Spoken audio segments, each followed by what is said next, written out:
l'origine grecque ou latine, alors que plus anciennement ça vient de la Torah. Or le mot couple lui-même a une origine hébraïque. Quelqu'un connaît l'origine hébraïque de couple? Kafoul. Couples. Et les mots comme ça sont aussi en anglais très souvent.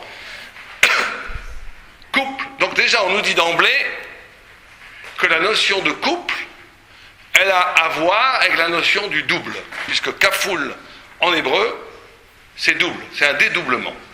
Donc on nous dit, la notion du couple, c'est la notion du dédoublement.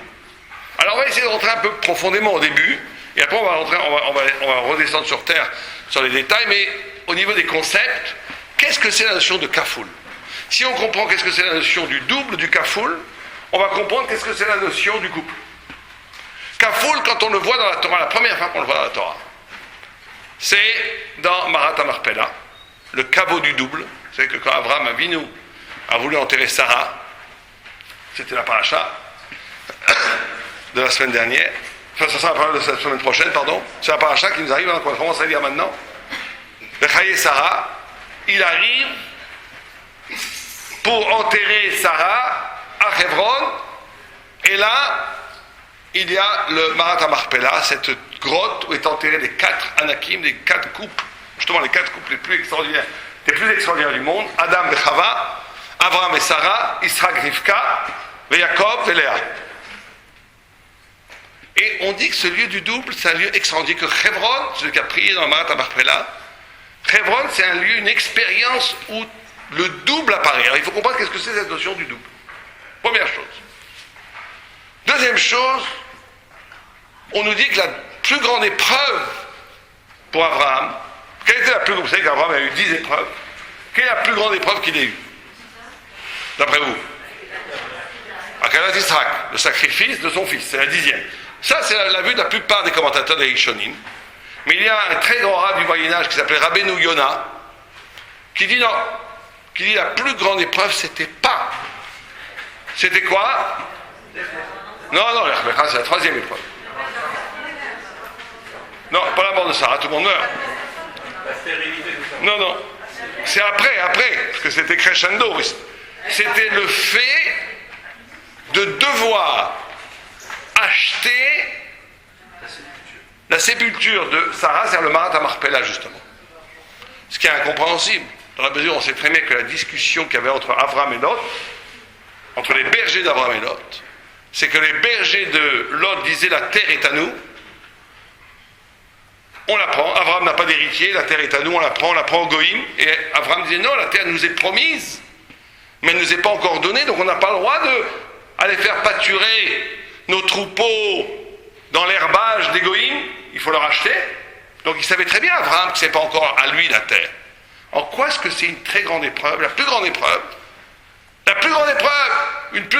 que de tuer son fils, que d'avoir à acheter le Marat HaMarpela. Vous allez me dire quel rapport avec le couple? On est dans le cœur du sujet. Dit le Maral de Prague, il dit comme ça. Il dit le secret du couple, et là on est peut-être dans la notion la plus profonde du couple, c'est justement quand on comprend pourquoi le fait de devoir acheter à 400 shekels, des shekels de l'époque, le Marat HaMarpela et l'épreuve que ça consistait pour Abraham Avinu, si on comprend cette notion-là, on va comprendre le secret le plus profond du couple. Alors quel rapport? Alors il faut comprendre, pour comprendre ce rapport, et ce sera notre premier point, que la notion du double dans la Torah, c'est pas comme certains disent 1 plus 1 font 1. La notion du double, du kafoul, c'est cette possibilité. Et je ne sais pas si certaines personnes vivent ça, c'est les grandes sadikim, mais même des gens peuvent par moments vivre cette expérience.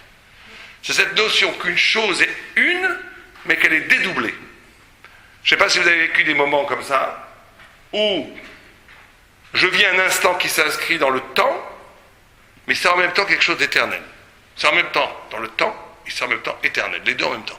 Des très grands moments, quand on se marie, justement, quand on marie ses enfants, quand on a un événement très fort dans le bonheur, Bézat Hachem, même des fois dans le malheur, ce moment-là a un double registre. En même temps, je vis le moment qui obéit aux catégories de l'instant, du temps, Mais ce moment a une résonance qui le dépasse complètement et qui me fait toucher à un dédoublement de l'événement. Et vous savez que cette notion du double, du kafoul, Abraham Avinu l'ont utilisé jusqu'au bout. Vous savez qu'il y a 12 tribus. 4 des 12 tribus viennent des servants, des shfachot, de Zilpa et de Bila. Et ils sont devenus juifs. Or, on sait très bien d'après l'Halakha, le fils d'une servante n'est pas juif. Une chifra canaanite n'est pas juif. Comment se fait-il que 4, donc un tiers, des 12 tribus d'Israël a été fécondé par des personnes qui en vérité n'étaient pas juives et c'était des servantes de Sarah, des servantes de Rachel et de Léa. Zilpa de Léa et de Bila de Rachel. Comment ça se fait? Parce que Rachel, et là on va comprendre, on va commencer à toucher au problème. La notion du double, c'est la notion que quand vous voyez quelqu'un, vous êtes capable d'être lui. Et on reconnaît quelqu'un de petit ou quelqu'un de grand à cette capacité qu'on appelle l'empathie. Ça veut dire que si quelqu'un est devant vous et qu'il souffre et que vous souffrez pour lui, vous avez une expérience du dédoublement. Vous êtes lui. Quand quelqu'un est content et vous êtes content pour lui, vous êtes lui. C'est pour ça derrière Hagab qu'il faut aller voir les grands tzadikim. Parce que les grands tzadikim, ils ont cette capacité quand vous arrivez et vous les voyez, vous leur parlez vraiment, qu'ils ressentent toute notre souffrance, nos espérances, ils les ressentent tellement comme si c'était eux qui les ressentaient et ils prient pour nous en vérité comme s'ils priaient pour eux et leur prière monte au ciel parce qu'ils n'ont pas de péché. On n'a pas besoin d'être chassid pour aller voir les grands chassidim, les grands tzadikim parce qu'ils ont cette capacité-là. C'est comme ça qu'on reconnaît quelqu'un de grand ou de petit. Quelqu'un de petit, quand il voit son copain qui lui tombe une brique sur la tête, il dit super, c'est pas moi, je suis content. Et son copain il a gagné au loto, il dit oh zut, toujours les mêmes qui sont heureux et pas moi. C'est l'égoïsme, c'est la petitesse, c'est la mesquinerie, c'est comme ça. Quelqu'un de grand, il est content pour les autres et il a mal pour les autres. Chaque personne fait l'expérience de cette grandeur avec ses enfants. Quand ses enfants à 3-4 ans, ils courent, ils tombent par terre, une mère, à moins qu'elle soit monstrueuse, elle a mal pour l'enfant. Elle vit ce dédoublement avec son enfant. Ce que la plupart des gens le font avec leurs enfants, quelqu'un de plus tzaddik va le faire avec toute sa famille. Quelqu'un d'un un peu plus grand tzaddik va le faire avec tous ses voisins. Encore plus grand, un grand tzaddik va le faire pour toute Israël. Abraham Avinu, il le faisait pour l'humanité entière. L'humanité entière, chaque personne qui se présentait à lui, c'était lui. Une fois, on n'a pas le temps trop de parler de ce concept qui est très très important, parce que c'est l'aleph-bet de l'éthique du moussard. J'avais fait une conférence comme ça sur ça, que sur ça. Et une jeune fille est venue me voir à la fin en me disant « Je vais être une grande sadéquette ». Moi j'ai tout de suite vu qu'elle n'était pas grande sadéquette. Je lui dis « Pourquoi vous dites que vous êtes une grande sadéquette ?» Elle me dit parce que chaque fois que mes copines elles pleurent, je pleure encore plus qu'elles. Je dis « Pas mal ». Je dis « Mais est-ce que quand votre copine elle a un bonheur, vous êtes contente pour elle ?» Elle me dit non, pas du tout. Je dis non, vous n'êtes pas une sadéquette. Vous n'êtes pas une sadéquette, c'est juste que vous projetez votre propre malheur et vous prenez un tramway. Quand le malheur d'un autre est devant vous, ça réveille en vous votre malheur et vous pactisez avec le malheur. Ça c'est de la psychologie, c'est pas de la tzadikout. La tzadikout, c'est quand on est capable véritablement d'être tellement à l'écoute de l'autre que l'autre devient vous. Et les Avot ont pu faire ça au point. Rachel et Léa, ils ont pu faire ça au point où leur servante était Bila, c'était tellement le double de Rachel. C'est pour ça qu'on dit Imaot, c'est Rachel, et Léa, c'est pas Zilpa et Bila. Elles ont été tellement doubles, elles ont tellement été avec elles jusqu'au bout, que leur propre enfant, c'était comme leur propre enfant. L'enfant de Bila, c'était l'enfant de Rachel. L'enfant de Zilpa, c'était l'enfant de Léa. Et l'enfant de Hagar? Non, ça c'est autre chose. Or, donc, cette notion de double, c'est la notion de se dédoubler. Et alors on dit, qu'est-ce que c'est que... Comment se fait-il que c'est la plus grande épreuve que d'acheter le caveau de Marat Marpella? Parce qu'en vérité, Abraham Avinu, il connaissait cette expérience du double. Nous, c'est plus la halakha. Aujourd'hui, on ne peut plus faire ça. On s'en inspire, mais c'est pas la halakha. On ne peut pas prendre quelqu'un, être tellement avec lui que ses enfants seront mes enfants. Ça n'existe plus. Mais Abraham, ils étaient à ce niveau-là. Donc quand il est arrivé à Marat Marpella, il aurait dû rencontrer le dédoublement, c'est cette notion au même instant où c'est le monde futur et le monde présent se font un baiser. La Marat, celui qui va dans la caveau des patriarches et qui vit une expérience de tfila, de prière, jusqu'au bout dans le caveau des patriarches, il doit sentir à ce moment-là qu'il est dans la jonction de l'éternité et du moment. L'éternité et l'éphémère se rejoignent. Le monde d'en haut et le monde d'en bas se rejoignent. C'est l'expérience du double. Et Abraham Avinu, en arrivant dans le Kavat Amarpena, il pensait pouvoir prendre possession de cette terre à ce niveau-là. Or, qu'est-ce qui s'est passé? Ephron est arrivé, 400 shekels, 200 shekels, du business, du madlan, de l'immobilier. Une profanation du lieu. Une profanation du lieu. Et dit le Maral de Prague, tuer son fils, ça a été preuve extraordinaire. Parce que Abraham Avinu, quand on lui a demandé de tuer son fils, c'est pas simplement de tuer son fils. Abraham Avinu, quand on lui a demandé de tuer son fils, on lui a demandé de renier toute sa spiritualité. C'est comme ça qu'on reconnaît. C'est ça l'être juif. L'être juif, c'est un non-juif, peut être très spirituel. Il peut être plus spirituel que nous. Mais il ne peut pas être kadosh. Kadosh, c'est cette notion de séparation. Cette notion, demander à un chrétien de tuer son fils, il va dire, moi je peux demander moi-même de jeter du 10e étage, mais je ne peux pas faire un acte aussi atroce contre l'amour. Je suis tout amour. Abraham Avinu, qui était tout amour, Dieu lui a demandé un acte qui est l'anti-amour au maximum. Et il était d'accord de le faire, sans discuter. Tuer son fils. À ce moment-là, dit la Zohar, le feu est devenu l'eau est devenue le feu, tout s'est renversé et est née la notion de Gdusha. C'est la capacité de faire un acte qui n'est pas déterminé par des processus spirituels, psychiques, même fût-il spirituel. Un désengagement total. La rencontre avec Dieu, avec une logique qui me dépasse complètement. Vous savez qu'il y a une histoire derrière Haga par rapport à ça, magnifique. On raconte que Yoshua ben Levi, qui était un très grand tzaddik, un jour, il était au Beth Midrash, et il parlait toujours du bien de Satan. Il disait toujours du bien de Satan. Alors un jour, Satan, parce qu'il disait, le Satan est très bien. Pourquoi pas il est très bien? Parce que d'abord, il fait la volonté de Dieu, et en plus, il nous donne du mérite. Sans lui, on n'aurait pas de mérite. Alors un jour, Satan est venu voir Rabbi Yoshua ben Levi, et il lui a dit, t'es le seul rabbin qui ne me crache pas dessus, qui est sympa avec moi, demande-moi ce que tu veux, je te le fais. Il a dit, je veux rien de toi, je veux tout de Dieu. Il dit, mais non, demande quand même. Il dit, bon, je vais te demander quelque chose, montre-moi le paradis, j'ai envie de voir le paradis. Il a dit, monte sur mon dos. Il est monté, vous imaginez Rabbi Yoshua ben Levi chevauchant le Satan, comme un cheval. Il dit, mais donne-moi ton couteau, parce que quand tu vas me voir près du paradis, tu ne pourras pas t'empêcher de m'égorger. Je veux ton couteau. Il dit, prends mon couteau. Rabbi Yoshua ben Levi sur le Satan, montant, chevauchant le Satan, montant les cieux, arrivant près du paradis. Il voit le paradis, c'est tellement beau qu'il ne peut pas s'empêcher. Il saute et il s'accroche entre le paradis et le néant. Et il fait un serment, une joie, il dit, je ne bougerai pas d'ici. Mais Shem Hashem, on ne sait plus quoi faire avec ce bonhomme. Voilà un bonhomme suspendu entre le paradis et le néant, qui ne veut plus bouger, en plus qu'il a fait un serment. Alors qu'est-ce qu'on va voir? On va voir Dieu lui-même. On dit que Dieu, qu'est-ce qu'on fait avec celui-là? Il a dit, c'est très simple, s'il n'a jamais menti, mais pas simplement qu'il n'a jamais menti, s'il n'a jamais dévié, s'il n'est pas niçois ou marseillais, c'est-à-dire qu'il raconte pas il n'embobine pas les choses, il dit les choses comme un Allemand.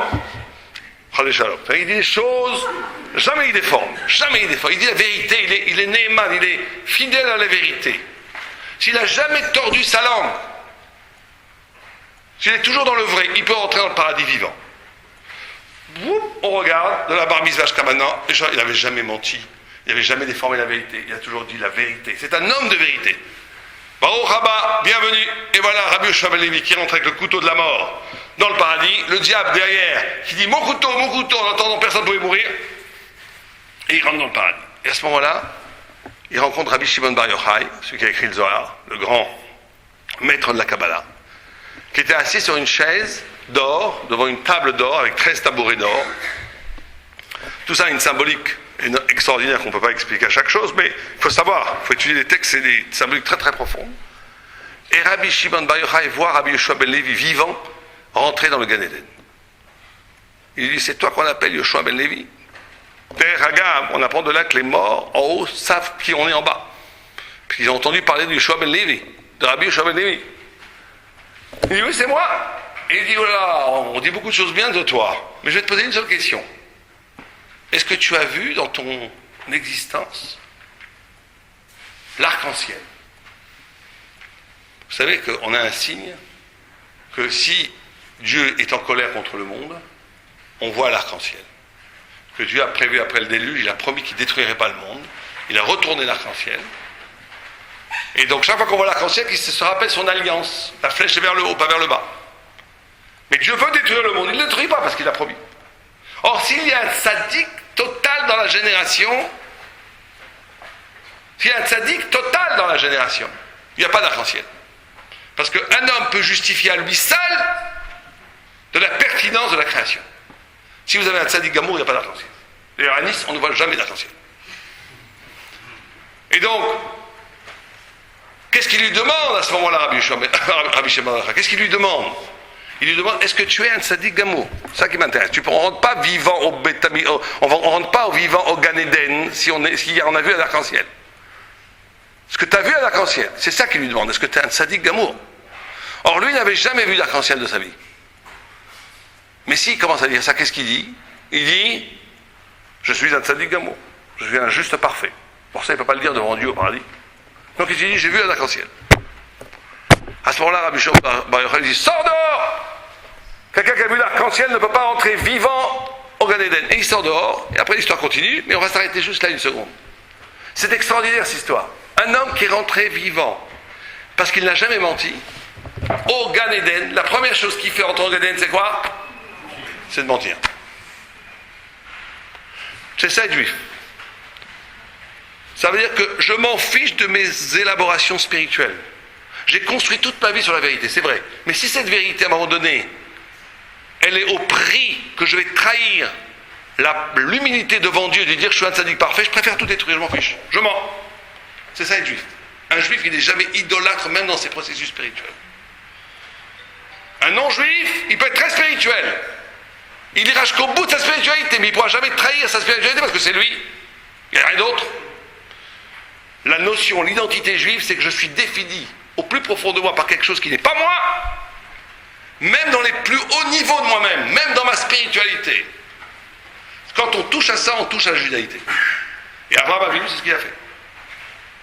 Mais dis, le Maharal, tout ça c'est extraordinaire, mais il y a un niveau plus haut. C'est d'acheter Marat Marpella. Pourquoi? Parce que faire de grands sacrifices, c'est très dur. Mais c'est encore possible. Mais quand votre spiritualité elle-même, elle est profanée, quand le lieu du double, ça devient le théâtre d'une négociation immobilière, avec Ephron, rester spirituel, quand je suis au bureau, que tout le monde me fait la tête, et que l'autre il fait de la médisance sur moi, et que la mesquinerie m'entoure, et que dans cet îlot de mesquinerie, je reste face à Dieu, c'est la 11e épreuve, c'est encore plus dur que la 10e. En d'autres termes, être capable de rester grand quand tout autour de moi est bas, c'est la vraie épreuve. C'est la dernière épreuve.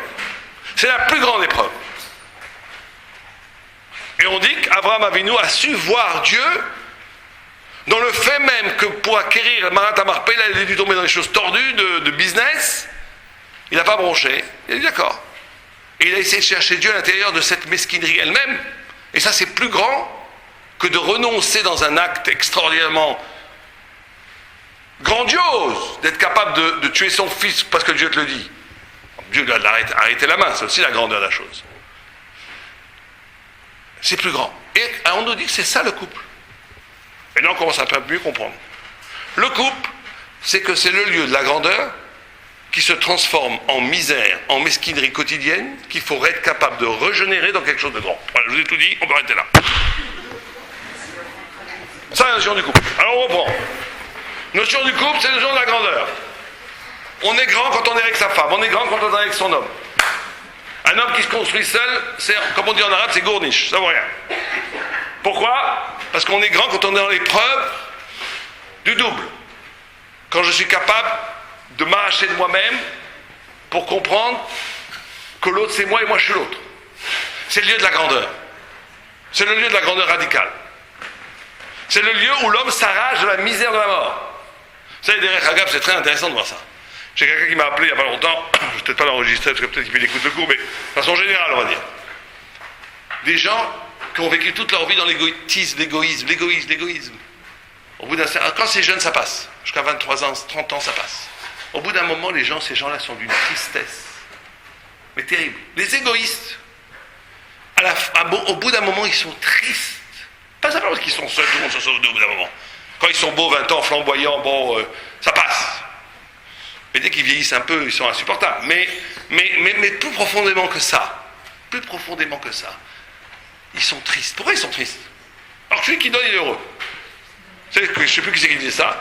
Il disait que le bonheur, la seule chose qui est, plus elle se partage, plus il augmente. Le bonheur, plus on le partage, plus il devient grand.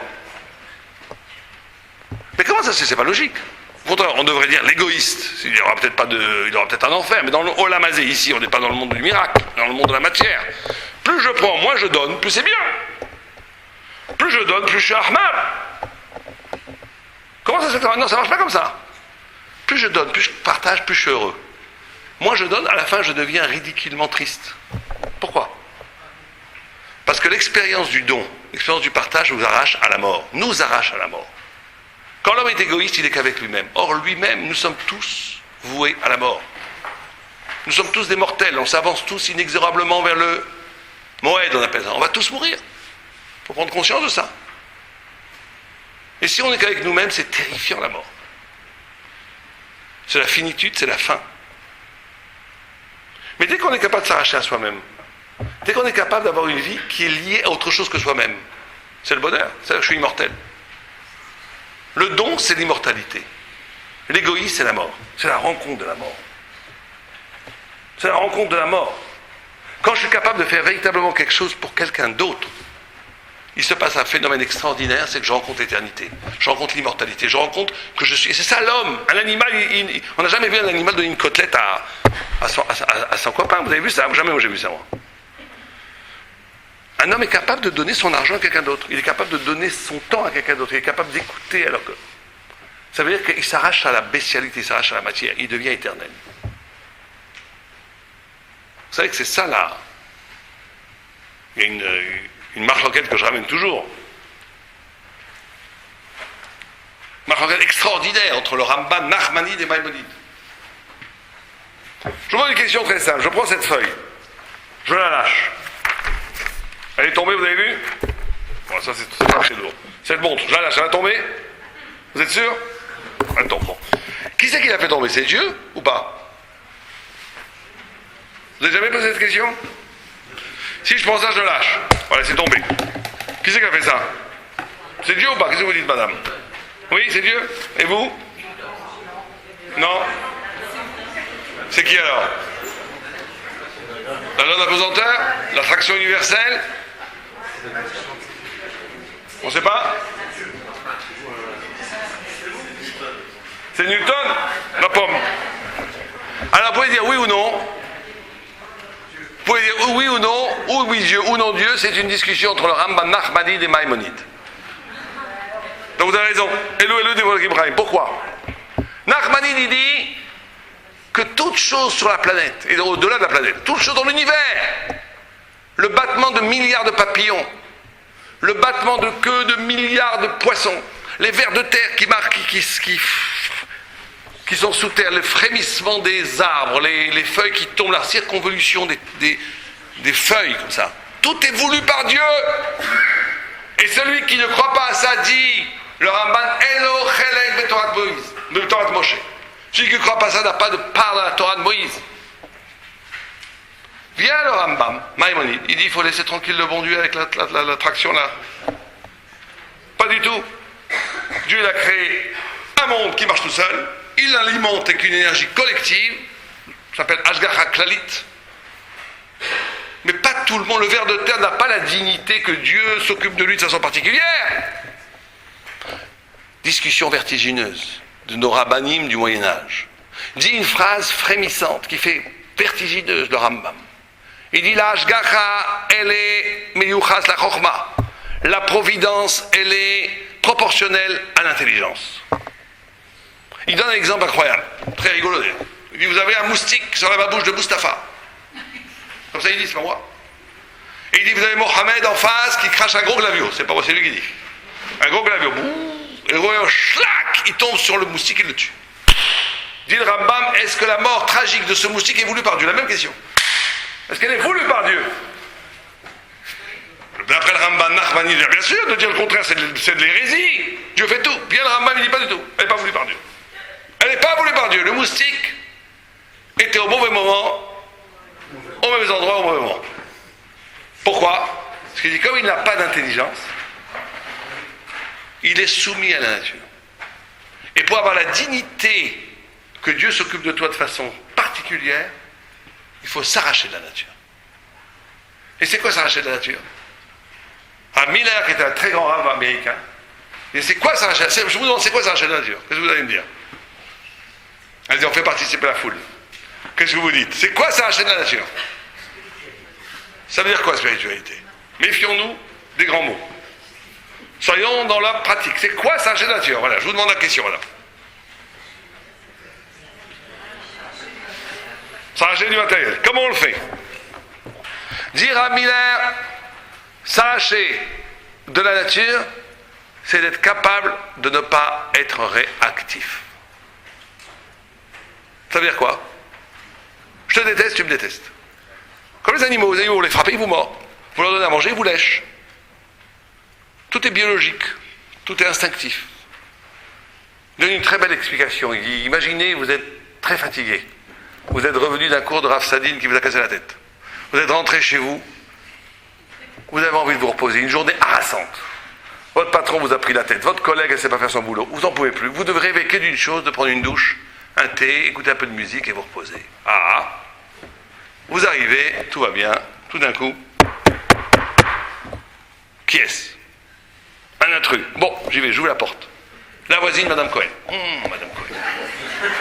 Cette Madame Cohen, elle me parle de sa fille. Ça fait 10 ans qu'elle est en bisbille avec sa fille. Chaque fois, elle pleure de sa fille. La nature, le moustique qui est en moi. Qu'est-ce qu'il dit? Va des rétro Satanas. Il lui dit, va-t'en. Je vous l'ai dit, écoutez, Madame Cohen, je peux pas, je suis papa, revenez demain avec plaisir. Gentiment, vous avez le droit. Va des rétro, je peux pas, Madame Cohen, je peux pas, je dois me reposer. Je ferme la porte. Si vous faites ça, vous n'avez pas fait d'avéra, vous n'avez pas fait de faute, mais vous êtes dans la nature. Mida, Kedeged Mita. Vous êtes dans la nature sera comme vous avec qui dans la nature. Et si vous avez tout d'un coup un éclairage dans la tête, boum, vous dites, non, la pauvre Madame Cohen, je suis la seule personne au monde à qui elle peut parler. Elle est seule. Je n'ai aucun intérêt à la recevoir. C'est que des problèmes, cette fille. C'est pas qu'elle va me donner elle est riche ou je sais pas quoi, elle a des relations, rien, que des ennuis. Mais elle a besoin de moi. Je lui dis, rentrez, Madame Cohen. Rentrez.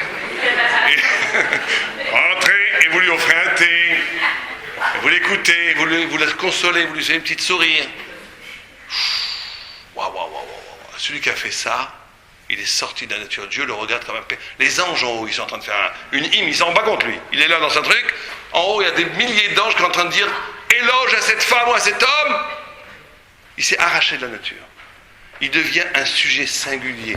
Dieu s'occupe de lui personnellement. C'est pour ça qu'il faut faire très attention quand vous avez des schnorreurs comme ça, Jérusalem, qui vous embêtent. On dirait que c'est en moitié escroc avec des têtes patibulaires. Il ne faut pas faire ça. On ne sait jamais. Il faut donner la petite pièce. Il faut pas être réactif. Il ne faut pas être réactif. Parce que ces petites choses-là sont infiniment plus grandes que les grandes mitzvot que tout le monde voit et on applaudit mon nom.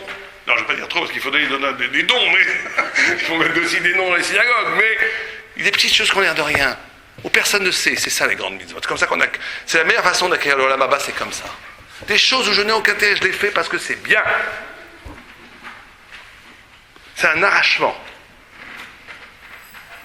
Or, ça c'est dans les petites choses. Et c'est ça la plus grande épreuve. Et la plus grande épreuve du couple, c'est cela. Parce que c'est très facile d'être sadique. C'est très facile. Moi je connais des gens incroyables. Ils sont incroyables. Ils sont tout le temps en train de faire du chesed. Tout le temps en train d'aider les chivotes. Tout le temps en train de courir à droite à gauche. Tout le temps en train de faire des grandes choses. Je leur dis, mais kol hakavod.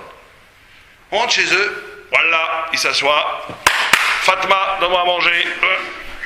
Il n'y a plus de chesed chez eux. C'est le contraire.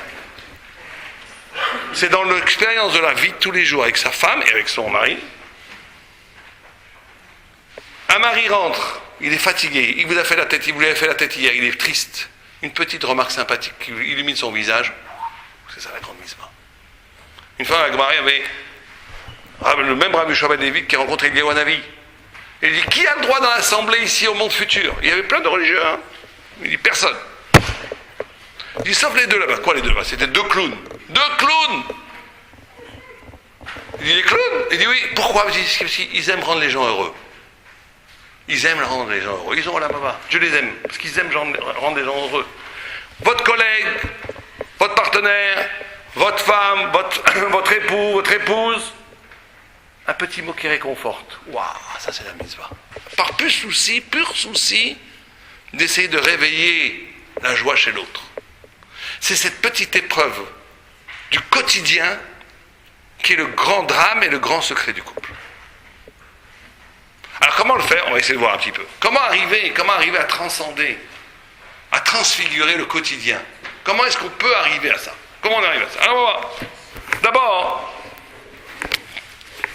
vous savez que nos patriarches, ils ont toujours fait passer leurs femmes pour leurs sœurs.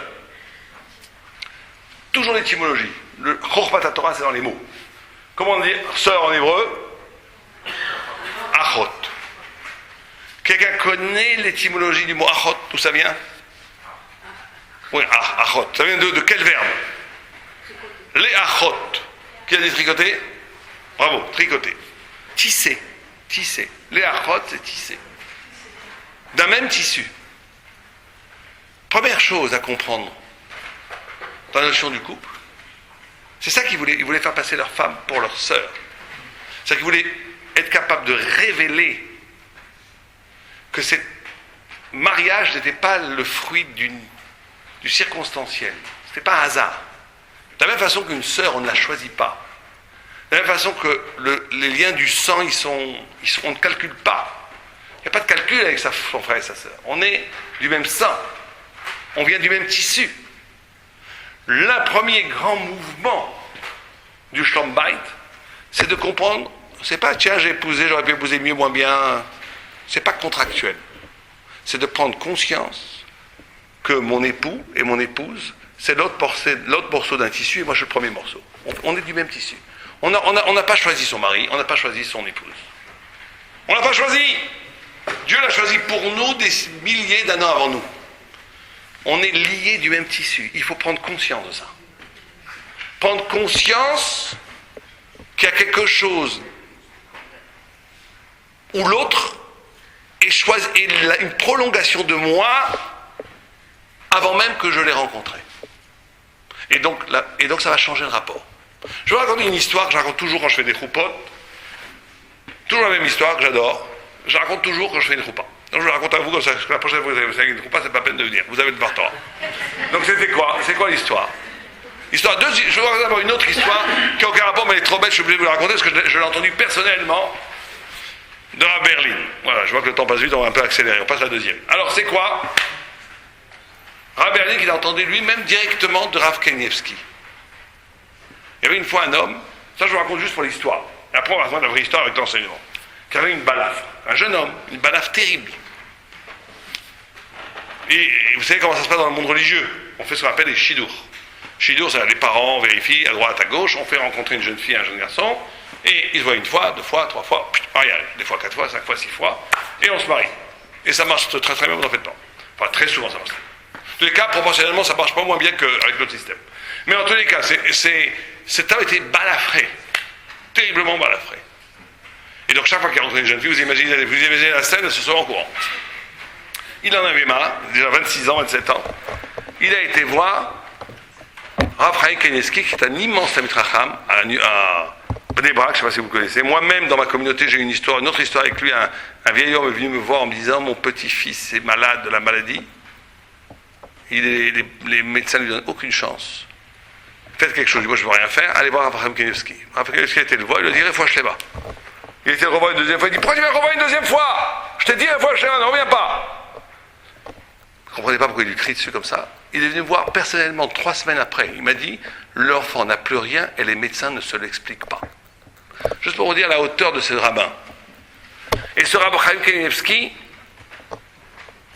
il dit à cet homme balafré, prochaine fois que tu fais un shidour, raconte à la jeune fille pourquoi tu as la balafre. Il dit, ça je peux pas.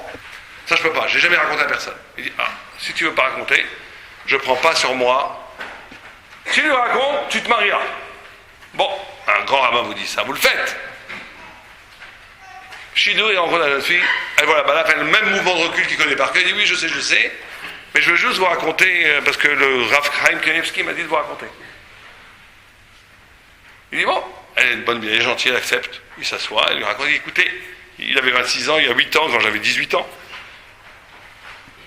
Je marchais dans la rue et j'entends des cris d'une petite fille de 12 ans qu'elle s'apprêtait, Dieu préserve, à être violée par un arabe. Mon sang n'a fait qu'un tour. J'ai sauté, bondi comme un lion, je me suis battu avec lui, il a sorti un couteau, chlac, il m'a fait la balafre, il s'est sauvé en courant. La fille, elle le regarde, elle éclate en sanglots. Elle dit, cette femme, cette jeune fille, c'était moi. Et mon père te cherche depuis 8 ans pour te dire merci. Qu'est-ce qui s'est passé? Ils se marieraient, ils sont mariés à 4-5 ans, et après, qu'est-ce qu'il a fait la roupa? Bon, ça c'est juste un gars, parce que je trouve cette histoire extraordinaire. Mais parce qu'en vérité, pourquoi on raconte ça? Et ça, c'est une histoire que j'ai entendue moi-même de Rav Berlin, qui est l'élève de Rav Kanievski, qui a lui-même.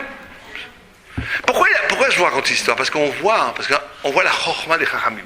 C'est pas un avis, peut-être qu'il y a un peu de roi HaKodesh sûrement, mais c'est pas que du roi HaKodesh, c'est pas que de la prophétie. C'est parce que Raphaël Kanievski savait l'histoire de la balafre. Il dit, c'est pas possible que quelqu'un qui a sauvé une jeune fille du déshonneur d'un viol soit puni de ne se pas marier. Une mitzvah ne peut pas être la cause d'un malheur. C'est pas possible. Et donc c'est par cette mitzvah elle-même, par cette balafre elle-même, que va venir la salvation. Que va venir la solution. Et c'est comme ça que ça s'est passé. Et c'est un grand principe. Une fois dans le Gemara, il écrit, il y avait un homme qui faisait des puits.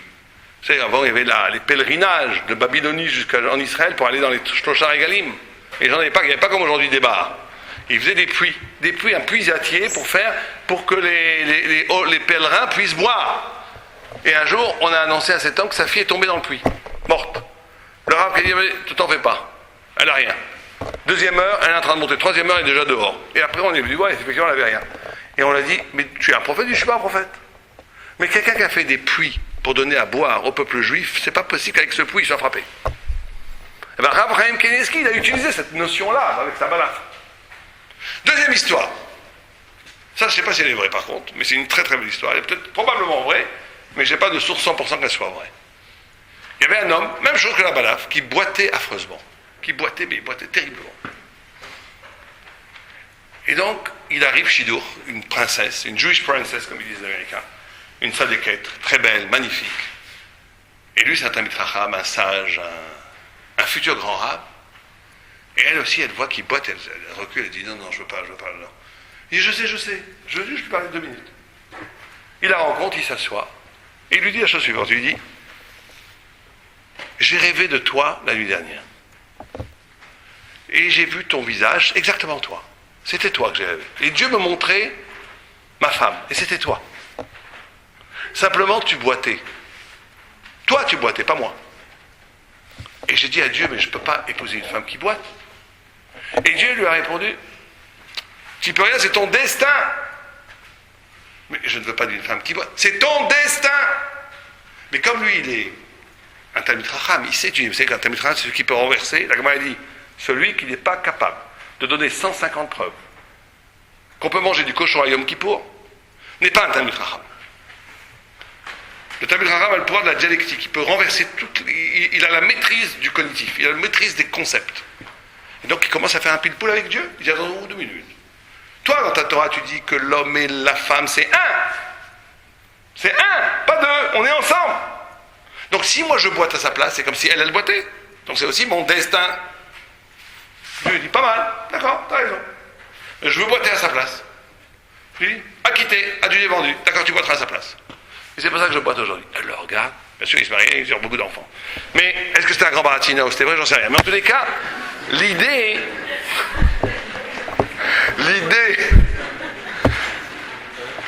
principale, c'est que c'est ça la notion du couple. Le problème de l'autre, c'est ton problème. Si tu commences à dire à ton épouse ou à ton époux, c'est ton problème, c'est une profanation. C'est une trahison du pacte intime de qu'est-ce que c'est un mariage. Le problème de l'autre, c'est ton problème. Et si on renverse la dialectique, si on renverse la perspective, si on est capable de voir les choses comme ça, personne n'a critiqué son bras d'être un bras trop blanc ou trop noir. On travaille avec son bras. On travaille avec. Eh bien, on doit travailler avec son autre bras, qui est sa femme, ou son mari. Quand on a cette conscience que l'autre c'est moi, et moi je suis l'autre, c'est la notion du double poussée à son maximum. Et c'est très difficile aujourd'hui. Parce qu'aujourd'hui, on est dans une civilisation, on est dans une culture très individualiste, ça a été écrit et dit des milliers de fois, où l'autre est là pour me servir. J'instrumentalise l'autre, me servir à tous les niveaux. Il y a des couples, on voit très bien que c'est un pacte, justement, que c'est un pacte monétaire, c'est le problème de la profanation. Elle est belle, lui il est riche. Ou lui il est socialement connu, ou elle est moche connue, lui il est beau, elle est savoir. Là c'est des couples qui ne sont pas des couples. C'est qu'on a fait un marché ensemble. On a fait un marché, tu m'as donné ça, je t'ai donné ça, tu m'as donné ça, je t'ai donné ça. Dès que le marché n'est plus très intéressant, ça se casse bien entendu. Ça c'est pas le mariage juif. Le Rambam il dit comme ça. Le Rambam il dit avant que la Torah soit donnée. On trouvait une femme dans le chouk, dit-il. Dans le souk, pour la traduction française.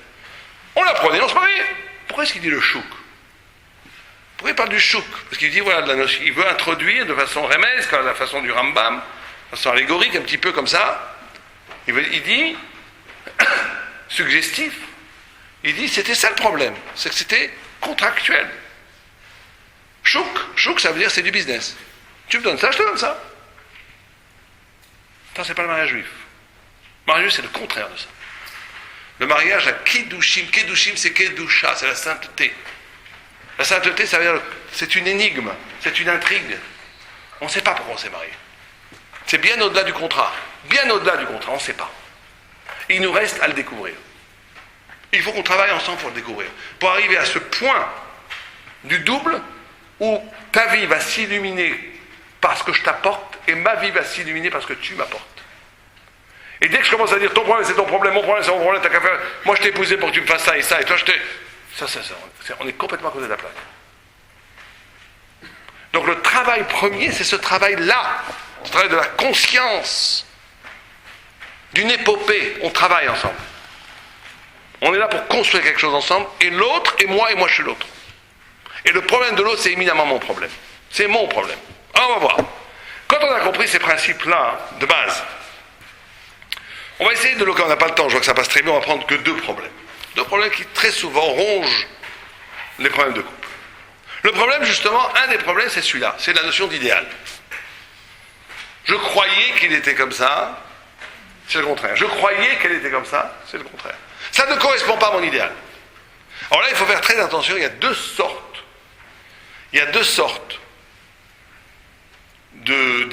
d'idéaux. Il y a un idéal qui est complètement artificiel. Des gens qui lisent des magazines, vous savez, au papier glacé, on voit l'image de la femme, l'image de l'homme, qui n'a aucun rapport avec ce que je suis moi-même. Donc ça, c'est facile. C'est prendre conscience que l'idée que j'ai de la femme et l'idée que j'ai de l'homme, c'est une fausse idée. Ça n'a aucun rapport avec moi-même. Donc ça, c'est assez facile. Mais il y a des fois où c'est vrai. Il y a des fois où les gens sont spirituels. Ils ont besoin d'un mari spirituel qui n'est pas, ou le contraire. Et c'est pas parce qu'ils ont déliré en lisant des romans à l'eau de rose, ils cherchent le prince charmant et la princesse. C'est pas une sorte de régression enfantine. Non, c'est vrai. Alors qu'est-ce qu'on fait avec ça? La personne ne correspond pas véritablement à mes aspirations de Torah et de spirituel même. Qu'est-ce qu'on fait? Alors bien sûr, il y a cette notion de travail, mais il faut aussi s'interroger sur cette notion d'idéal, d'où il vient.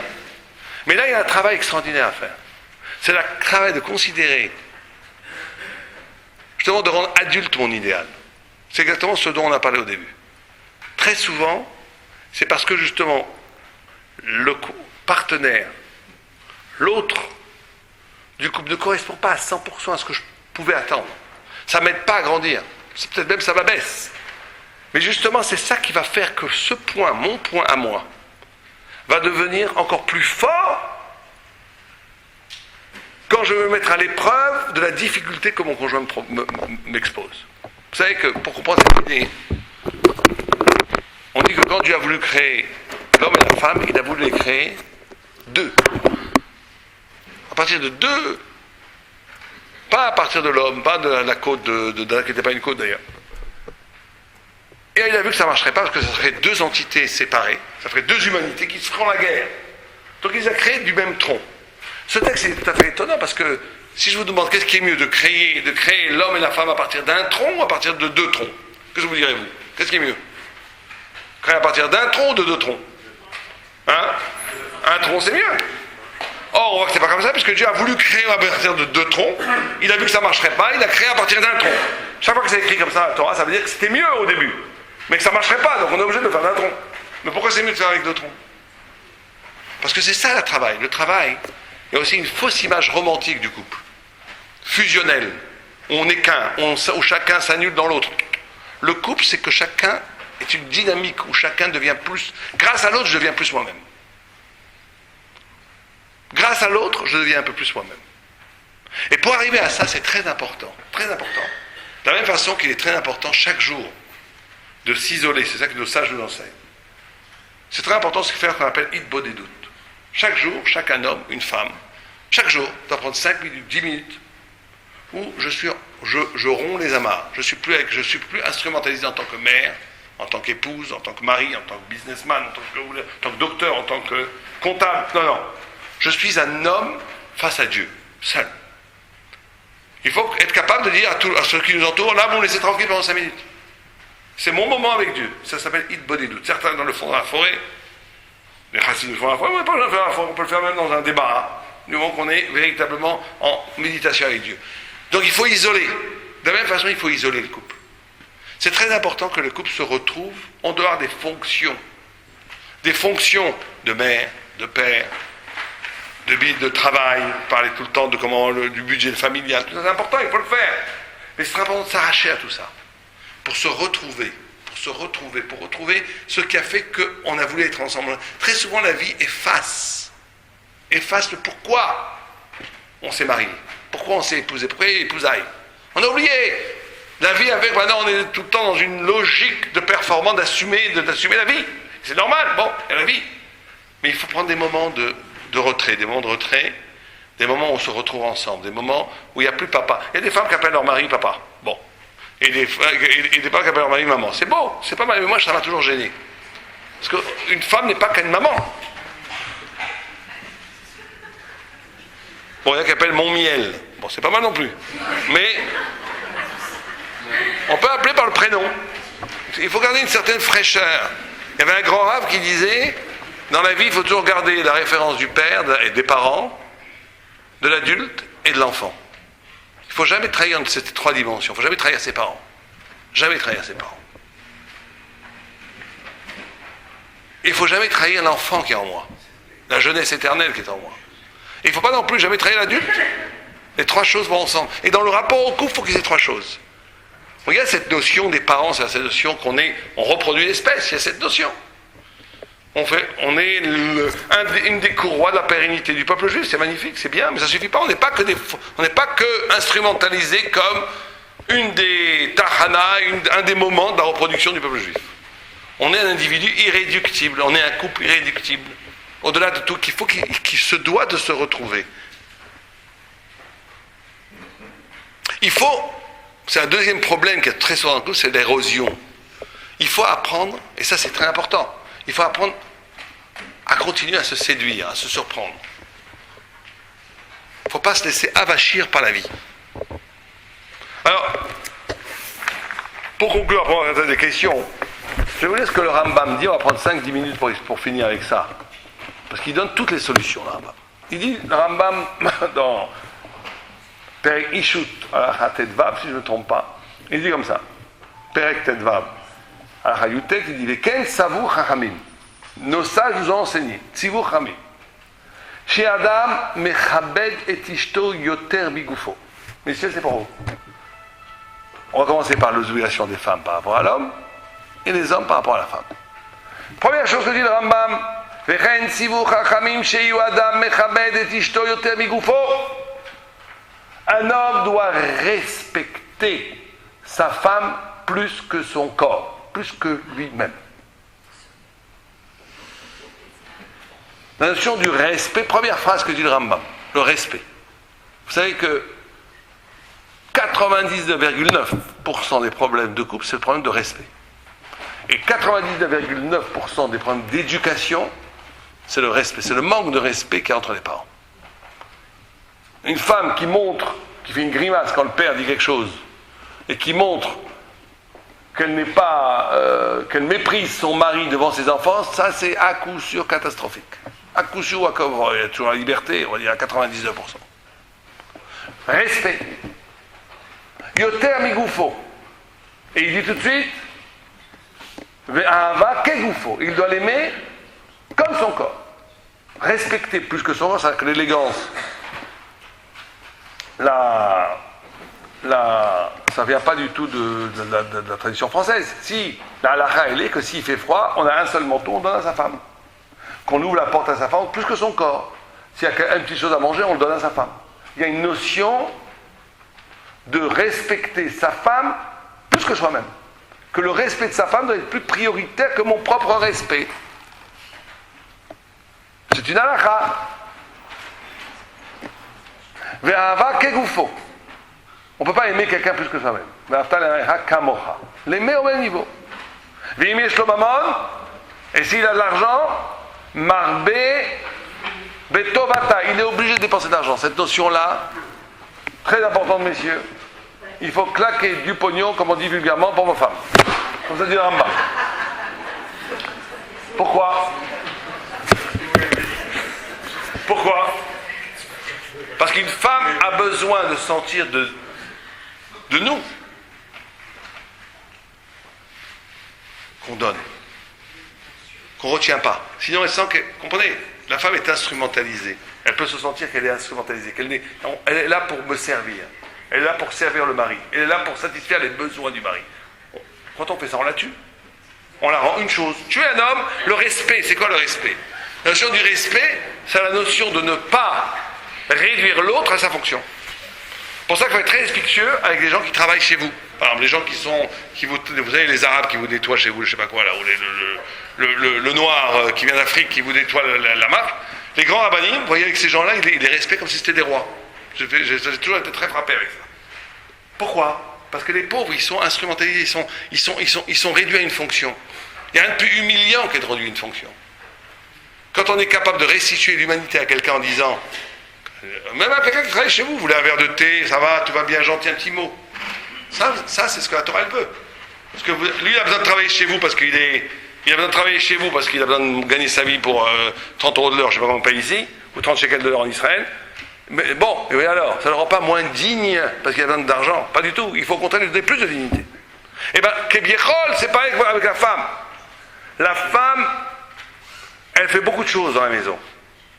Si on ne la respecte pas, eh ben, on la réduit à une fonction et on l'humilie. Et le Rambam dit tout de suite, plus que ton corps.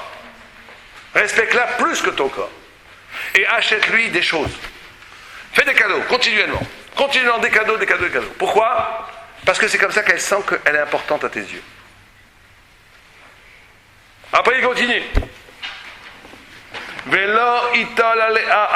aujourd'hui, avec les femmes qu'on a, il n'y a plus tellement de risques. Il ne faut pas lui mettre une trop grande crainte. Il ne faut pas être un terroriste. C'est la pire des choses. Le chantage au divorce, le chantage à la violence, le chantage... Il n'y a rien de pire au monde, ça. C'est aussi une profanation de ce que c'est le mariage. Jamais de violence. Ni de violence physique bien entendu, mais même une violence verbale. Dit le Rambam, c'est ça la fonction même. L'élégance, la grandeur d'un mari, c'est ça. Quand il est capable de ne pas utiliser sa force. Et de lui parler avec gentillesse. Ça paraît superficiel. Ça paraît extérieur, très important. Souvent, quand on est énervé, on parle gentiment. Non. On parle vraiment gentiment. On essaie de faire un effort. Bon, ça, les hommes ont pris pour leur grade. Maintenant, à vous, mesdames. Il dit... Maintenant, il dit, Vechen sivu alaïcha. Vechen sivu alaïcha. Encore revient ce même mot. Chez Mechabed et Baala beyoter midai. Yoter midai. Alors, c'est pas le même truc dit. Il faut que la femme respecte son mari. Yoter midai. Comment on pourrait, en hébraïsant, comment on pourrait traduire yoter midai ? Plus que de mesure. Outrageusement. Parce qu'un homme, aussi fort a-t-il l'air d'être, il a besoin du regard de sa femme, d'admiratrice de sa femme. Et ça, mesdames, il faut le comprendre. Un homme a besoin d'être admiré par sa femme. Alors, c'est les gens, ils vous disent ça, moi j'ai plus besoin de mari. Ben, je m'en fiche, mais c'est parce qu'en réalité, ils ont enterré même la notion du couple. Ils sont déjà sous 3 mètres de poussière de vie qui a trahi ce que c'était le couple. Mais la dynamique essentielle, réelle du couple, c'est quand la femme donne des ailes à son mari parce qu'elle l'admire. Elle l'admire. Elle doit lui donner des ailes. Elle doit lui donner... Et le terme, il n'y a pas de limite. Vous savez qu'un homme est défini par le regard. Comment on regarde? Vous savez que la notion d'amour même, en hébreu, comment on dit l'amour? Il y a beaucoup de vocables pour l'amour, mais un des vocables de l'amour, c'est rachamim. Rachamim, il a pour étymologie quoi? Le rechem. Le rechem, c'est le matriciel, la matrice qui fait l'enfant. C'est-à-dire l'amour, c'est d'être capable de donner à quelqu'un d'autre du futur. C'est ça, aimer quelqu'un. Quand quelqu'un n'aime pas quelqu'un, il le juge pour ce qu'il est maintenant. C'est comme ça, et autrement, il ne sera jamais autrement. Boum. Ça, c'est du digne. Ça, c'est de la rigueur. C'est pas d'amour. L'amour, c'est que même, des fois, c'est mal employé. Vous prenez une maman marocaine. L'enfant a cassé tous les vitres dans l'immeuble. Vous dites, mais mon fils, il est merveilleux, il sera le plus grand là-bas. Bon, il faut faire attention. On ne voit que le futur. Il faut aussi du digne. Il faut aussi voir la réalité. Mais l'amour, c'est cette capacité de... Et quand on donne du futur à quelqu'un, il a véritablement du futur. Parce qu'on lui a fait confiance. On lui a donné de l'amour. On lui a donné un futur. Mais si quelqu'un lui dit comme ça, une fois, on ne l'aime pas, on ne le voit que pour ce qu'il est. C'est ça le din. La notion du din, c'est voir les gens pour ce qu'ils sont aujourd'hui, pas demain. Il n'y a pas de demain. No future. La notion d'amour, c'est donner du futur. Et quand on donne du futur et qu'on donne une chance à l'autre, eh ben on développe chez cette personne qui est l'autre, qui nous est chère, un potentiel de devenir, de changer, de grandir, de s'arracher au tragique cycle du tragique, où toujours on retombe dans les mêmes erreurs. Mais ça doit être aidé par le regard. Le regard du respect, le regard de l'attente, le regard de l'admiration. Maintenant, vous n'avez pas aimé ça parce que c'est tout à fait pas politiquement correct. Veillez Baala Kemosar. Et elle doit voir son mari comme un prince. Comme un prince.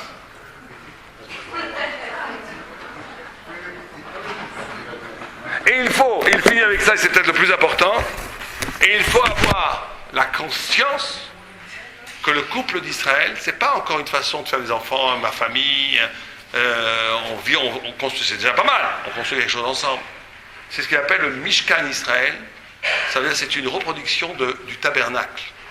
Il y a une dimension spirituelle de la famille juive, qu'il ne faut jamais oublier. Le Misbéach, qui était l'autel où on faisait les sacrifices, est remplacé par la table.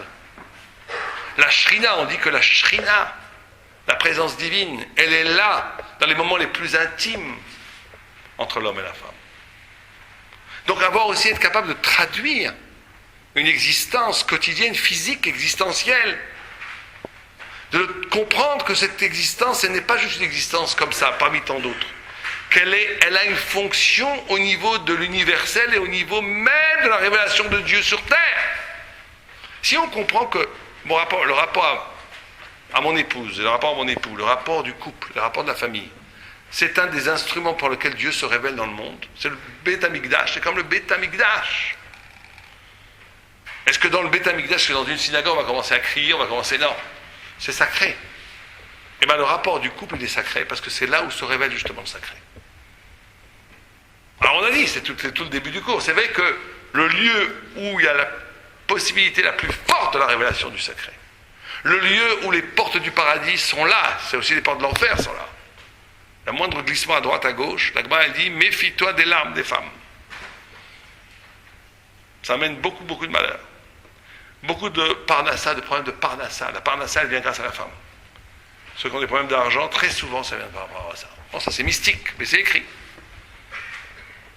C'est-à-dire que la notion, il faut comprendre, une fois pour toutes, que nos existences, qu'on a des existences banales, comme ça, tous les mondes entiers ont des problèmes de couple, des blablabla, c'est pas vrai.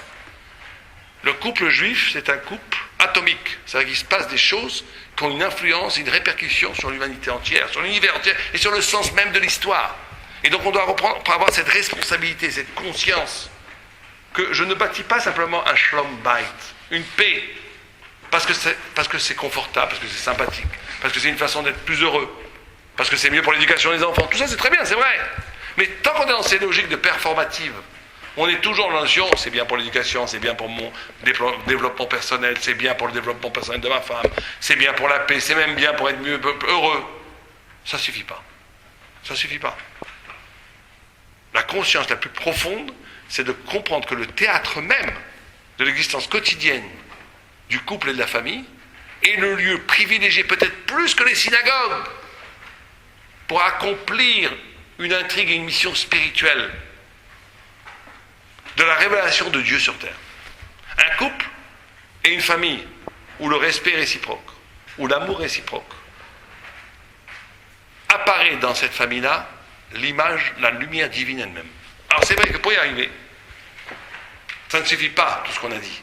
Il faut rajouter, et ça c'est le mot de la fin, il faut rajouter un programme spirituel. C'est très important que l'homme et la femme, tous les matins, ou tous les soirs, étudient ensemble la Torah. Même 5 minutes par jour. Il y a un livre qui a été écrit par le prophète Sraïm, et aujourd'hui ils ont fait des kitsurim, ils ont fait des résumés qui s'appellent Shmirat HaLashon, sur les halachot Lashon Hara.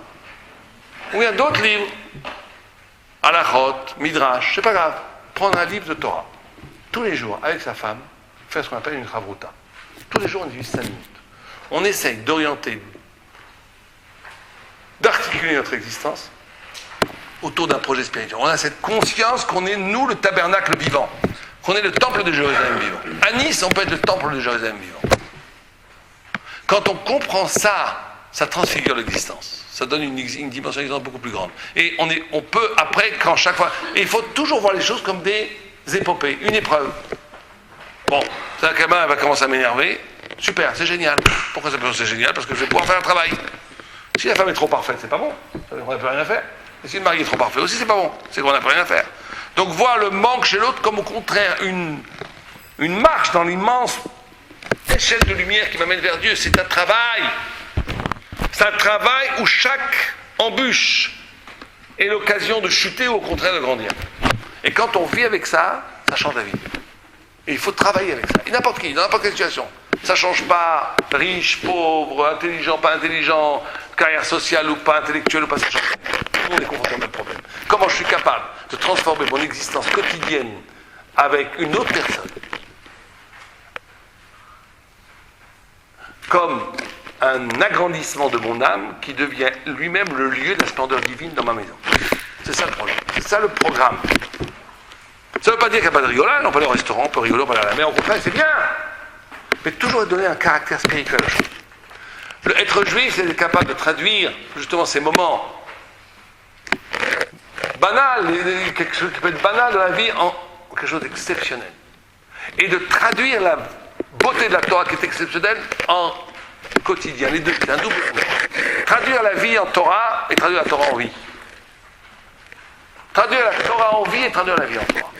C'est ça qu'on doit... Alors, ça, c'est les idées que nos sages nous donnent. Chacun en prend un petit peu, beaucoup, moyen, mais il faut au moins être dans cette dynamique où j'essaye, d'un commun accord, de commencer à travailler dans ce aspect. Quand on commence à travailler, ça, c'est déjà 50% du problème qui est résolu. Et même quand tout va bien, ça va grandir encore plus. Allez, allez. Voilà, on va prendre 5 minutes pour des questions. Est-ce que vous avez des questions?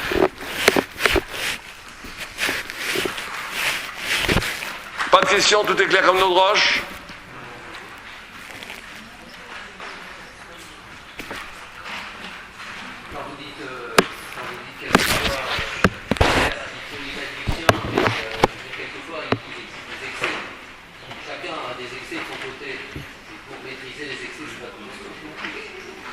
Alors justement, bon, ça, on a parlé depuis le début, on a dit qu'il y a des choses qui touchent au psychanalytique ou au psychologique.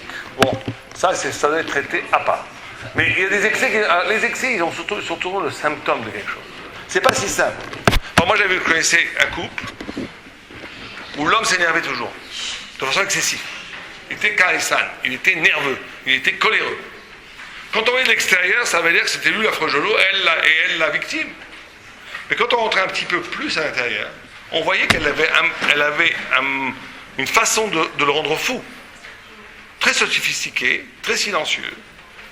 Il suffit, quand quelqu'un vous pose une question, vous ne répondez pas.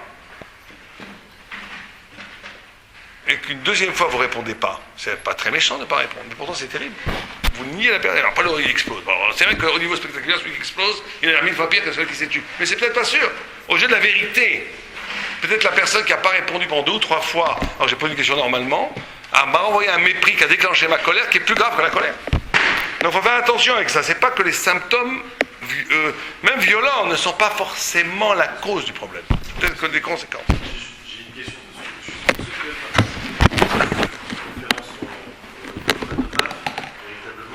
Ceux qui veulent participer, je laisse un panier ici juste sur la terrain. Voilà, ceux qui peuvent, comme ils peuvent. D'accord? Maintenant, j'ai une question par rapport au couple explosé. Parce que c'est vrai que dans la construction, c'est important quand on est un jeune couple, mais parfois le couple prend de l'âge, 5 ans, 10 ans, 20 ans, 30 ans, et c'est difficile à reprendre tout cela. Quelles seraient les solutions éventuellement? Oui, d'abord, exploser, imploser, vous savez que la différence entre exploser et imploser, elle est très fine. C'est que les explosés, ça crie, ça passe, ça crie. Des fois, c'est mieux, parce qu'au moins les choses sont dites. Quand on s'occupe un petit peu de problème de schlambac, qu'on voit un couple imploser arriver, c'est les pires. La fille ne dit rien. Tout est à l'intérieur. Bon, d'un côté, c'est mieux, parce que quand on a dit des choses, des insultes, Dieu préserve, des choses, quand la chose a été dite, c'est très difficile à réparer. Ça, c'est vrai. Mais de l'autre côté, ça a au moins le mérite d'avoir été dit. Alors que quand on ne dit pas les choses, c'est rentré, c'est beaucoup plus dur, mais d'un côté, les choses n'ont pas été dites, donc il y a un plus et un moins dans les deux. Mais en réalité, imploser, exploser, c'est la même chose. C'est que des couples qui ne vont pas bien, simplement, des fois, le symptôme se manifeste par des violences, des cris, des disputes, et des fois, ça va au contraire par un durcissement des psychismes réciproques, où ça ne s'adresse plus à la parole, un éloignement, un désintérêt. Bon. Alors, on a dit, les 2 axes qu'on a dit, la première chose à faire, c'est d'abord la notion du travail. On ne peut pas bouger s'il n'y a pas de travail. C'est-à-dire qu'il faut que les 2 personnes comprennent qu'il y a un problème, analyser le problème et commencer à vouloir le réparer. Et travailler cela comme une fonction spirituelle, pas que psychologique. C'est pas que juste pour être bien. Parce qu'il en va justement de la découverte de mon âme et de son âme. Prendre conscience de cette dimension spirituelle intrinsèque au couple. Et 2, après, ça se travaille. Il y a un travail à faire quotidien par l'étude commune de textes, et aussi par un travail à faire par rapport à tous les travaux des midotes. Il y a des livres à lire, Ochot Tzadikim, Messias Yesharim, qui vous disent que chaque mida, comment la travailler. C'est un travail, c'est un chantier ouvert. Après, dans le détail, chaque couple a besoin d'un travail particulier, bien entendu, mais ça, c'est de façon générale. Encore une question? Oui? Je vous entends mal, excusez-moi. Il n'y a jamais de fin, il n'y a pas de limite. Il n'y a pas de limite. Il n'y a pas de limite. La seule limite, c'est le guet. C'est quand vraiment... Non, la seule limite, si on devait donner une limite, et il faut essayer de faire attention, c'est quand un des 2 conjoints, peut-être même les 2 conjoints, transforme les chances qu'on leur donne, au contraire, comme arme pour avilir l'autre encore plus. Donc là, ça veut dire qu'on ne peut plus travailler. C'est ce qu'a écrit Agmara, Asur les rachem à la shotim. On n'a pas le droit d'avoir de compassion sur les idiots, des gens qui n'ont pas de futur. La compassion, c'est ce qu'on leur donne un futur. Mais quelqu'un qui ne veut pas de futur, que tout ce qu'on va lui donner, on va l'utiliser contre toi. Là, c'est peut-être à limite. Bon, je pèse mes mots, faire attention, chaque cas est particulier. Mais de façon générale, la limite, elle est là. S'il y a une bonne volonté, s'il y a même une petite volonté, d'essayer d'améliorer, de s'en sortir, de toucher un petit peu à la grandeur de ce que c'est le couple, même si elle est petite, il n'y a pas de limite. Il n'y a pas de limite parce que sauver le couple, c'est sauver sa vie.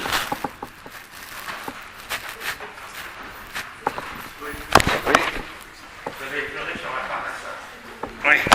La parnassa est une Oui. particulièrement Oui. C'est écrit dans les textes.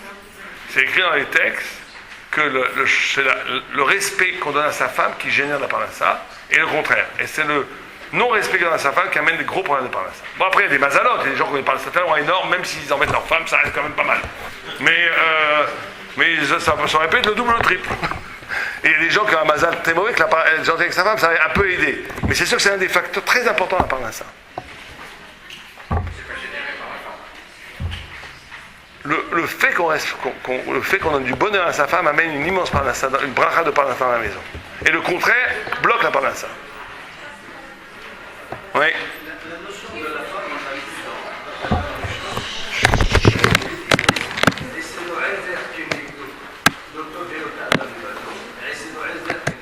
c'est pas bon d'être que l'homme est seul, je veux lui faire une aide contre lui ou en face de lui. La plupart des rabbins que j'ai toujours écoutés disaient ok, l'harmonie entre eux qui est la Shekhina, la présence divine, elle sera en face de lui, sinon elle est contre lui dans la notion de Negev. Que pensez-vous de ce... Oui, ça c'est un chat très connu. En réalité, l'idée est la même. C'est-à-dire que si je suis dans l'ego, l'enfer, vous savez que Jean-Paul Sartre est un écrivain, un philosophe, je ne sais pas si vous connaissez, tout le monde le connaît, il disait l'enfer c'est les autres. Alors, vous savez, l'enfer, il a lu la moitié du pasouk. Il s'est arrêté à la moitié du pasouk. Parce qu'il a écrit Ba'afta l'eraecha kamocha. Tu aimeras ton prochain comme toi-même. Or, raecha, c'est quoi raecha? Étymologiquement, c'est le mot ra. Ra, c'est l'autre, c'est le mal. Aime le mal comme pour devenir toi-même, pour être traduire. Et en gros, l'idée, c'est que si on reste à la bordure des choses, l'autre c'est le mal. Parce que l'autre il me limite dans l'expansion de ma puissance. L'autre il me contraint, il m'embête. Il m'empêche d'être moi-même. Mais c'est à moi-même qui est un faux toi-même. C'est ça la révélation de la Torah. La révélation de la Torah, c'est de dire, tu vas comprendre que, et là on entend des idées très profondes, c'est que la structure humaine, l'identité humaine, le psychisme humain, il est construit de telle façon qu'il n'est pas ce que quelqu'un appelait nucléaire. Il n'est pas un noyau et moi je tourne autour. Il est ouvert. Je suis défini par ce qui n'est pas moi. Je suis défini par quelque chose qui est plus grand que moi. Donc aime ton prochain comme toi-même.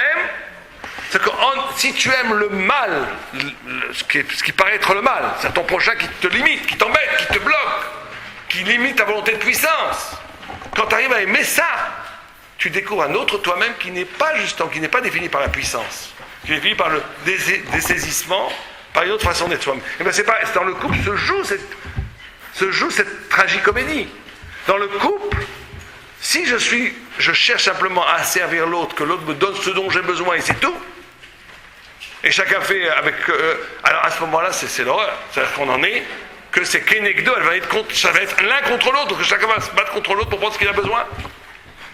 Mais si je comprends que l'autre est là pour me faire révéler une autre forme de moi-même, qui n'est plus dans l'ego, mais qui est dans le dépassement, dans l'humilité du dessaisissement, dans l'oubli un petit peu de soi, dans l'ouverture de dimensions spirituelles qui sont inhérentes à mon âme. Et ça, le couple aide extraordinairement à ça. Là, tu te retrouves vraiment toi-même. Parce que dans la plupart de nos théories, je pense que c'est très général. Oui, c'est toujours comme ça. C'est une question que je me suis posée en arrivant. Je me suis dit, bon, la chef avec du monde, vu la pluie. Mais j'ai constaté qu'il y avait quand même plus de femmes que d'hommes. Je me suis dit, est-ce que ça serait la déception de l'homme? Est-ce que ça serait la... Est-ce que ça une réflexion à avoir par rapport à la reconstruction de son couple? Je pense que de façon générale, et malheureusement, les hommes, dans l'époque moderne où on est aujourd'hui, ceux qui sont, je parle de ceux qui ne sont pas dans l'étude de la Torah constante, sont moins intéressés par la chose de la vérité que les femmes. À quoi c'est dû, j'en sais rien. Mais j'ai remarqué ça. Sur les hommes, c'est assez kitsoni, c'est assez extrême. Dans le monde de la Torah, à Jérusalem ou à Bnei Brak, au contraire, les gens qui étudient, des hommes qui étudient sont jour et nuit dans la recherche de... C'est magnifique. Et quand on est dans un monde où on n'est pas dans le monde de l'étude de la Torah, dans le monde général, le monde du travail, même des gens très bien traditionnalistes, des gens qui aiment la Torah, qui ont du respect, on voit que dans le questionnement, il y a il y a une curiosité intellectuelle qui reste plus souvent prégnante chez les femmes que chez les hommes. Parce que vous savez que si je vous demande quelle est la qualité la plus importante à avoir pour être intelligent, qu'est-ce que nous disent nos sages? C'est la curiosité. Parce que la chokhma, c'est koachma, c'est la force du questionnement. L'étonnement. Quand quelqu'un est capable d'être étonné, quand quelqu'un est capable d'être intéressé par quelque chose qui n'est pas encore lui, qui n'est pas lui, qui ne reproduit pas toujours les choses qu'il connaît, qui s'ouvre à l'altérité de l'autre, qui s'ouvre à quelque chose qui n'est pas lui, il est dans une mécanique d'intelligence. Et les femmes, Je dis, quand il n'y a pas de discipline d'études, comme il y a dans le monde des yeshivot, le monde de l'étude en Israël, ou ici d'ailleurs, quand c'est le monde va comme il va, il apparaît que les femmes ont proportionnellement un peu plus cette capacité à garder la curiosité et l'étonnement. Pourquoi? J'en sais rien. Peut-être que les hommes sont plus dans le mode de la production, de travailler. Peut-être ils travaillent plus que les femmes, j'en sais rien. Peut-être des raisons sociologiques, je ne sais pas. Mais c'est quelque chose qu'on constate tout à fait. Alors, une dernière question, après on va faire le... Tout à fait. Pas pour la parnassa, pour d'autres choses. C'est plutôt le chinour. Pour le contraire, c'est le chinour. La clé de l'éducation des enfants, c'est le respect que la femme donne à son mari. Bien, on arrête là. Ceux qui veulent un entretien privé, le Rav Toubo va nous dire où se mettre. Ils sont le bienvenus.